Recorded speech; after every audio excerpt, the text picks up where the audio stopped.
क्या कोई ऐसा कानून हो सकता है जो कभी लिखा ही ना गया हो? आज हम एक ऐसी दुनिया में चलेंगे जहां कानून किताबों में नहीं बल्कि हमारी आदतों और परंपराओं में बसता है। जरा सोचिए, एक ऐसा रूल जिसका कहीं कोई लिखित रिकॉर्ड नहीं है लेकिन फिर भी उसकी ताकत कानून जैसी ही है। ये होता कैसे है? यही सवाल है जो कानून के बारे में हमारी पूरी सोच को हिला देता है। इस सवाल का जवाब एक शब्द में छिपा है, रिवाज। ये वो नियम हैं जो हमारी सोसाइटी में इतने गहरे बसे हुए हैं कि कभी-कभी लिखे हुए कानूनों से भी ज्यादा पावरफुल हो जाते हैं। तो आखिर ये रिवाज है क्या? देखिए, ये वो कानून नहीं है जो किसी सरकार या संसद ने बनाया हो। नहीं, ये तो सीधा लोगों के बीच से निकलता है। एक ऐसी प्रथा जिसे इतने लंबे समय से इतने सारे लोग मानते आ रहे हैं कि वो अपने आप में ही एक कानून बन जाती है। चलिए इसे एक बहुत ही सिंपल से एग्जाम्पल से समझते हैं। सोचिए, किसी पार्क में एक हरी भरी घास का लॉन है, लेकिन बीच में एक कच्चा रास्ता बन गया है लोगों के चलने से। अब ये रास्ता किसी ऑफिशियल मैप पर नहीं है, ना ही पार्क की किसी रूल बुक में लिखा है, पर हर कोई जानता है कि ये शॉर्टकट है। तो सवाल ये है कि क्या ये एक असली रास्ता है? इस पगडंडी को याद रखिएगा, क्योंकि हम बार बार इसी पर वापस आने वाले हैं। और बस यहीं से लीगल थिंकर्स के लिए असली पहेली शुरू हो जाती है। एक ऐसी बहस जो सदियों से चली आ रही है।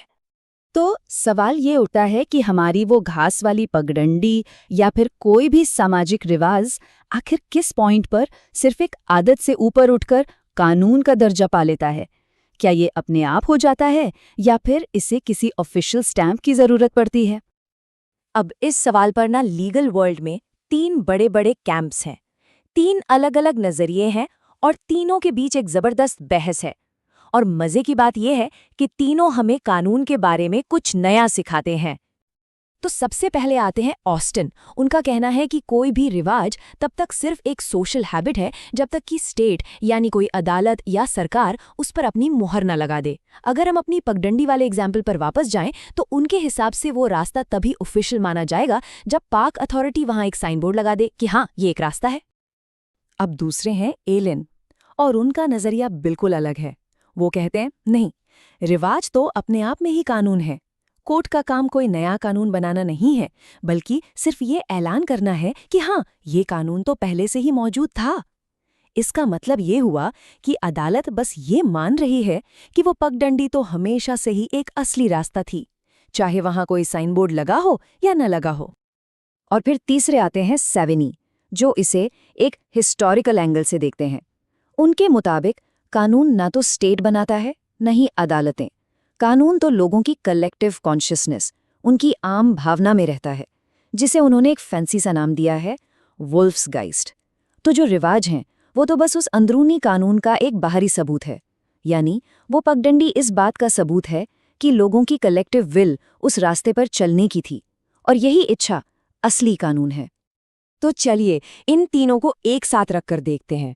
ऑस्टिन के लिए असली पावर स्टेट के पास है, एलन के लिए पावर परंपरा में है, और सेवेनी के लिए पावर लोगों की कलेक्टिव स्पिरिट में है। देखिए, एक ही सवाल और 3 कितने अलग अलग जवाब। अच्छा, तो ये तो हो गई थ्योरी की बातें। अब जरा प्रैक्टिकल साइड पर आते हैं। मान लीजिए कोई रिवाज कोर्ट के सामने लाया जाता है, तो जज साहब ये कैसे तय करेंगे कि इसे कानून का दर्जा दिया जाए या नहीं? इसके लिए एक बहुत ही सख्त टेस्ट होता है। 9, जी हाँ, पूरे 9। किसी भी रिवाज को कानून के तौर पर मान्यता मिलने से पहले इन 9 अलग अलग कसौटियों पर खरा उतरना पड़ता है। और यकीन मानिए, ये कोई बच्चों का खेल नहीं है। तो चलिए एक एक करके देखते हैं कि ये 9 टेस्ट आखिर हैं क्या। ये वो शर्तें हैं जो तय करती हैं कि कोई मामूली आदत कानून का वजन रखती है या नहीं। तो पहली 4 कसौटियां एक तरह से बुनियाद हैं। सबसे पहले, रिवाज बहुत पुराना होना चाहिए, मतलब अनादिकाल से चला आ रहा हो, ऐसा नहीं कि कल परसों ही शुरू हुआ हो। दूसरा, इसका पालन लगातार हुआ हो, बिना किसी ब्रेक के। तीसरा, इसे खुले तौर पर और एक अधिकार की तरह इस्तेमाल किया गया हो, न कि चोरी छिपे या किसी की मेहरबानी से। और चौथा, ये बिल्कुल साफ होना चाहिए कि रिवाज आखिर है क्या, कोई कंफ्यूजन नहीं। अब अगले 3 टेस्ट ये देखते हैं कि ये रिवाज हमारे मौजूदा लीगल और मॉरल सिस्टम में फिट बैठता भी है या नहीं। पहला, ये रीजनेबल होना चाहिए, मतलब किसी के साथ अन्याय ना करता हो। दूसरा, ये देश के फंडामेंटल लॉज के खिलाफ नहीं जा सकता। और सबसे जरूरी, अगर पार्लियामेंट ने उस टॉपिक पर कोई कानून बना दिया है तो फिर रिवाज को पीछे हटना ही पड़ेगा। लिखित कानून हमेशा ऊपर रहेगा। और अब आते हैं आखिरी 2 टेस्ट पर। 8वां ये कि एक रिवाज दूसरे रिवाजों से टकराना नहीं चाहिए। और 9वां, जो शायद सबसे ज्यादा जरूरी है, ओपिनियो जुरिस। ये एक लैटिन टर्म है जिसका सीधा सा मतलब ये है कि लोग उस नियम को सिर्फ एक ऑप्शन की तरह नहीं बल्कि एक कानूनी जिम्मेदारी समझकर मानते हो। उन्हें लगना चाहिए कि ये तो करना ही पड़ेगा, ये कानून है। यही वो मेंटल एलिमेंट है, वो विश्वास है जो एक आदत को कानून में बदल देता है। तो हमने थ्योरी से लेकर प्रैक्टिकल टेस्ट तक का ये पूरा सफर देख लिया। लेकिन सवाल ये है कि आज के ज़माने में जहाँ हर चीज़ के लिए लिखे हुए कानून हैं, इन अलिखित नियमों की आखिर ज़रूरत क्या है? ये आज भी मैटर क्यों करते हैं? देखिए, इनका महत्व बहुत गहरा है। रिवाज हमें ये याद दिलाता है कि कानून हमेशा ऊपर से नीचे नहीं आता।